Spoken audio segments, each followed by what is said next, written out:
भाई ये सीएसके का मिडिल ऑर्डर कुछ ज्यादा ही गली मोहल्ले वाला नहीं है? शिवम दुबे, राहुल त्रिपाठी, विजय शंकर, ये क्या है? और ये मुंबई इंडियंस वालों, तुम ऑक्शन में जाके क्या किए हो भाई?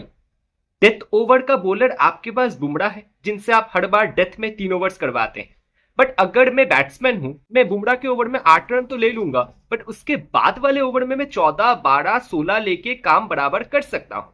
तो बुमराह के साथ डेथ ओवर में डालने के लिए कोई बॉलर तो होना चाहिए ना। आपने खरीदा।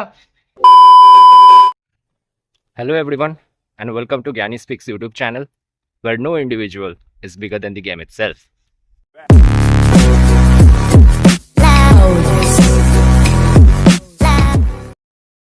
तो आईपीएल में ना हर एक फ्रेंचाइजी जब ऑक्शन में जाते हैं, उनका कोशिश ये रहता है कि अपना जो होम वेन्यू के मैचेस हैं, जैसे कि सीएसके के लिए चिपॉक, मुंबई के लिए वानखेड़े, तो ये होम वेन्यूज पे हम जो 14 में से 7 मैचेस खेलेंगे, उन 7 मैचेस को जीतने के लिए जैसा टीम कॉम्बिनेशन का हमें जरूरत है, वैसा कॉम्बिनेशन हम बनाने को देंगे। ये पहला मकसद होता है कोई भी आईपीएल फ्रेंचाइजी टीम का कॉम्बिनेशन बनाने के तौर पे। अगर 7 में से 7 मैचेस आप होम में जीत जाते हैं, बाकी जो 7 मैचेस रह जाते हैं जो आपको बाहर जाके खेलने होते हैं, उनमें से अगर आप 2-3 मैचेस भी जीत जाते हो, आप आराम से क्वालिफाई कर सकते हो। तो अपने होम मैचेस को जीतना सबसे पहले बहुत इंपॉर्टेंट हो जाता है, और इसीलिए कोई भी फ्रेंचाइजी का टीम अपना जो कॉम्बिनेशन है अपने होम वेन्यू के एडवांटेज के बेसिस पे बनाते हैं। अब आपको लग सकता है कि भाई ये होम वेन्यूज की बातें आप हमसे क्यों कर रहे हो, मतलब क्या मकसद है इसका। देखो, क्योंकि मैं सबसे पहले बात करना चाहता हूं ना चेन्नई सुपर किंग्स सीएसके के कॉम्बिनेशन को लेके। अब उसके भी पहले मैं आपसे एक थोड़ा सा सवाल करूं, छोटा सा सवाल यह है कि अगर स्पिन फ्रेंडली कंडीशन है, तो वहां का पिच का बिहेवियर या नेचर कैसा होना चाहिए। सोचिए तो, ड्राई विकेट होना चाहिए ना, पिच में क्रैक्स होने चाहिए, पिच में ग्रिप एंड टर्न मिलना चाहिए। क्या आपको पिछले साल के चिपक पे खेले जाने वाले मैचेस याद है? पिछले साल चिपक में ज्यादा मैचेस जो हुए थे ना, 175, 180 तक बने थे। लो स्कोरिंग मैचेस नहीं थे, 200 भी बने थे, 200 चेज भी हुए थे। पेसर्स ज्यादा विकेट निकाले थे, स्पिनर्स नहीं। तो जहां पे रन्स बन रहे हैं, अच्छा खासा बैटिंग फ्रेंडली कंडीशन अभी चिपक को बना दिया गया है, एम ए चिदम्बरम स्टेडियम को बना दिया गया है। तो वहां पे सीएसके ने ये 3 से 4 स्पिनर खिला के करेंगे क्या इस साल? पहले तो आप ये सीएसके का स्क्वाड देख लीजिए, और चाहे तो स्क्रीनशॉट लेके भी रख सकते हैं, क्योंकि बैटर्स, ऑलराउंडर्स, बॉलर्स, हर एक चीज, विकेट कीपर भी मैंने अलग अलग करके लिख के रखा है। अब लगे हाथ आप इनका प्लेइंग 11 भी देख लीजिए।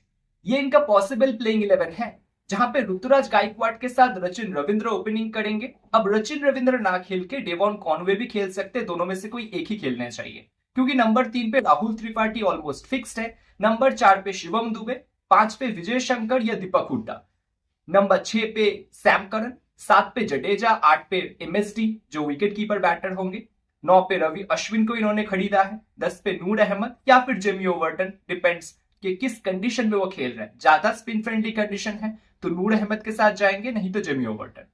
पथीराना तो पिछले साल भी खेले थे, खलील अहमद इंपैक्ट प्लेयर के तौर पे वो खेलेंगे एंड पावर प्ले के ओवर्स डालेंगे मोस्टली, जहां पे स्विंग मिलेगा बॉलर्स को। अब ये जो प्लेइंग 11 आपने देखा, यहां पे आपको 3 से 4 स्पिनर दिख जाएंगे। अश्विन एक स्पिनर हो गए, जडेजा दूसरे स्पिनर हो गए, नूर अहमद को खिलाते हैं तीसरे स्पिनर, और अगर रचिन रविंद्र से भी बॉलिंग करवाते हैं तो 4-4 स्पिनर हो जाएंगे।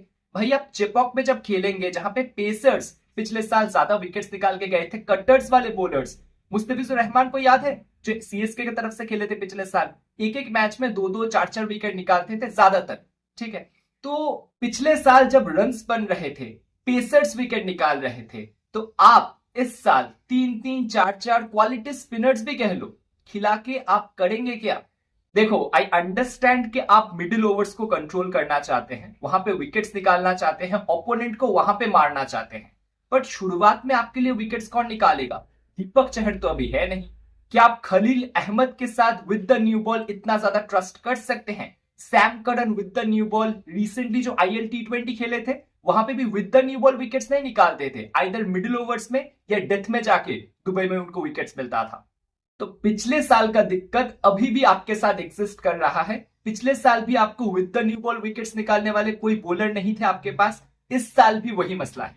अगर मिडिल ओवर्स में स्पिनर्स इफेक्टिव हो गए किन्हीं मैच में तो बहुत अच्छा, नहीं तो वहां पे भी आप फंस सकते हैं। आप खुद ही सोचिए, सीएसके का ओपोनेंट कोई टीम है जो शुरुआत में विकेट लूज नहीं कर रहा, मिडिल ओवर्स में भी 1-2 विकेट ही लूज कर रहा है, तो लास्ट के 5 ओवर में जाके वो ज्यादा एक्सेलरेट नहीं कर सकते क्या? अब स्पिनर्स तो स्पिनर्स, सीएसके का मिडिल ऑर्डर का बैटिंग आपने देखा है, विजय शंकर, राहुल त्रिपाठी, दीपक हुड्डा एंड शिवम दुबे। चलो शिवम दुबे तो पिछले साल भी खेले थे, इंपैक्ट प्लेयर के तौर पे खिलाते हैं एंड स्पिनर्स को डोमिनेट करने के लिए उनको बेसिकली खिलाया जाता है।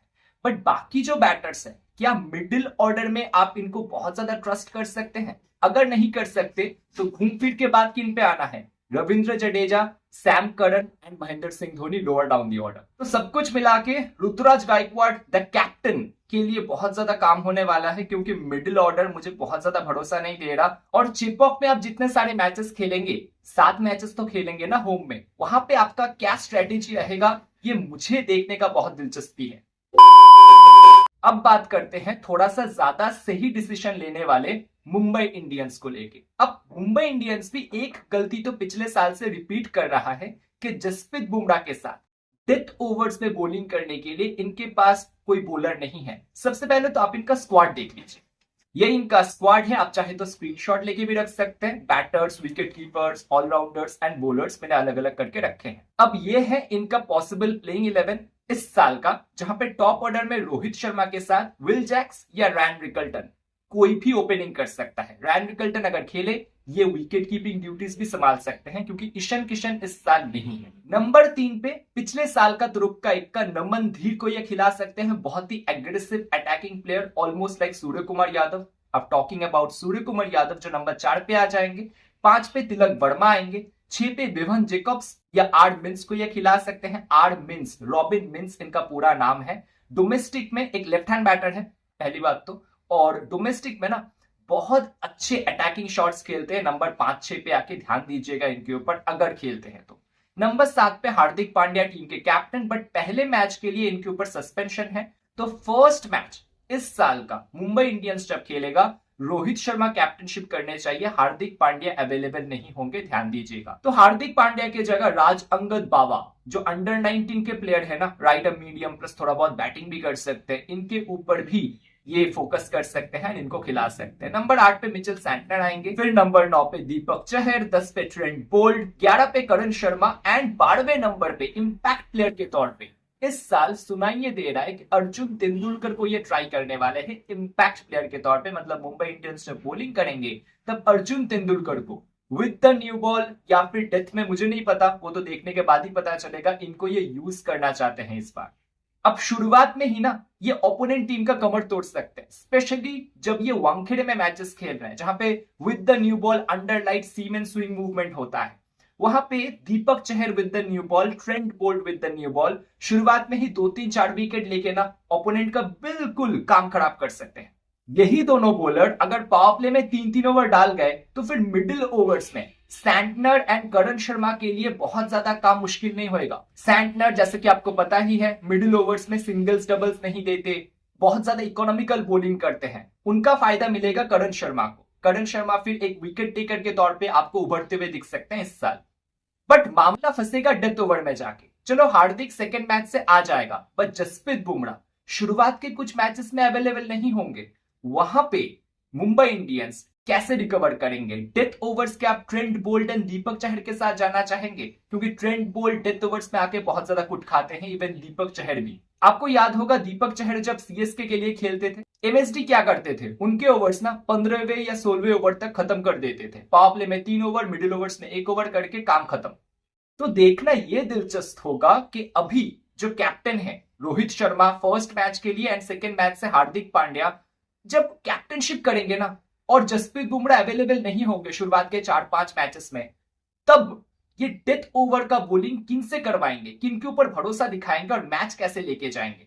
डेफिनेटली मुंबई इंडियंस का ये कोशिश होगा कि टॉस जीत के बॉलिंग फर्स्ट करें, क्योंकि इनके बैटिंग में डेप्थ बहुत ज्यादा है। अपने बैटिंग से ये मैचेस को जीतने का कोशिश करेंगे, क्योंकि एक लौता रास्ता मुझे यही दिख रहा है। या तो शुरुआत में ही Trent Boult and Deepak Chahar responsibility ले और with the new ball opponent का 3-4 विकेट लेके शुरुआत में ही कमर तोड़ दे, क्योंकि बात अगर लास्ट का 5 ओवर तक गया ना तो मुंबई इंडियंस वहां पे फंस सकते हैं, मैच गवा भी सकते हैं। दोस्तों अगर आप मुझसे पूछेंगे दोनों टीम का ऑन पेपर एनालिसिस करके मुझे मुंबई इंडियंस थोड़ा सा ज्यादा स्ट्रांग लग रहा है। आप मान के चलो 55-45 या 60-40 ऐसा मान लो, बट बहुत ज्यादा डिफरेंस नहीं है। दोनों टीम में ही लूप होल्स है। अगर बाकी टीम्स चाहे तो इनको एक्सपोज भी कर सकते हैं for what they truly are in this particular IPL 2025। But IPL के पहले ही मैच में जब CSK and Mumbai Indians Chepauk के अंदर आमने सामने होंगे, जहां पे रन्स बनते हैं, पेसर्स को विकेट ज्यादा मिले हैं पिछले साल, वहां पे मुझे मुंबई इंडियंस का पलड़ा थोड़ा सा ज्यादा भारी लग रहा है, स्पेशली तब जब मुंबई चेस करेगा ना, सीएसके के लिए टारगेट को डिफेंड करना थोड़ा सा मुश्किल हो सकता है। देखते हैं पिच कैसा बिहेव करते हैं। फाइनल अपडेट आपको कहां पे मिलेगा? टेलीग्राम चैनल पे। टेलीग्राम चैनल पे जुड़ जाइएगा, लिंक आपको डिस्क्रिप्शन में मिल जाएगा। बाकी ये वीडियो अगर आपको थोड़ा सा भी पसंद आया है तो वीडियो को एक लाइक कर दीजिएगा। चैनल पे नए हैं तो सब्सक्राइब कर ले, और सब्सक्राइब करने के साथ साथ बगल वाला बेल बटन को दबाना बिल्कुल ना भूलें। बाकी मैं अभी चलता हूं, मिलेंगे आपसे नेक्स्ट वीडियो एनालिसिस में। The Pope takes a poop and the president too, and the fancy grand's